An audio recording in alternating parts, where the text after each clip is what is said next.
কানাডাকে বধ করতে যুক্তরাষ্ট্রের নিউ জার্সিতে কঠোর অনুশীলনে ব্যস্ত আলবিসেলেস তারা। আগামী 10 তারিখ কোপা আমেরিকার সেমিফাইনালে কানাডার বিপক্ষে মাঠে নামবে আর্জেন্টিনা।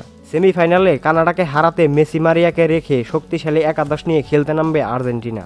হয়তো এটাই শেষবার যেখানে মেসি ডি মারিয়াকে একসাথে দেখা যাবে আর্জেন্টিনার জার্সিতে।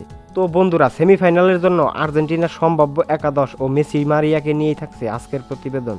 বন্ধুরা, আর মাত্র 2টি ম্যাচ জিতলেই আরও একটি শিরোপা জয়ের হাতছানি দিচ্ছে আর্জেন্টিনাকে।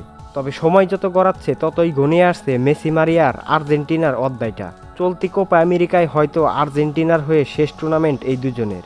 দীর্ঘ 1 যুগেরও বেশি সময় আর্জেন্টিনাকে সার্ভিস দিয়ে গেছে মেসি মারিয়া। দুজনে একসাথে গড়েছেন কত শত কীর্তি। এবার শেষ বেলাতে এসেও আকাশী নীল জার্সিতে দুজনের বিদায়টা রাঙিয়ে রাখার সুবর্ণ সুযোগ তাদের সামনে। তাই ভক্তরা হয়তো চাইবে আগামী ম্যাচগুলোতে মেসি মারিয়াকে একসাথে খেলতে দেখতে। আর্জেন্টিনার বেশ কিছু সংবাদ মাধ্যমও নিশ্চিত করেছে কানাডার বিপক্ষে আর্জেন্টিনার স্কোয়াডে থাকবে বেশ কিছু পরিবর্তন, যার মধ্যে অন্যতম হচ্ছে শুরু থেকেই ডি মারিয়াকে দেখা যেতে পারে কানাডার বিপক্ষে। ডি মারিয়া ছাড়াও আর্জেন্টিনার মিডফিল্ডেও আসতে পারে পরিবর্তন। লিয়ান্দ্রো পারেদেস, এজেকুয়েল পালাসিওসরাও খেলতে পারে শুরু থেকেই।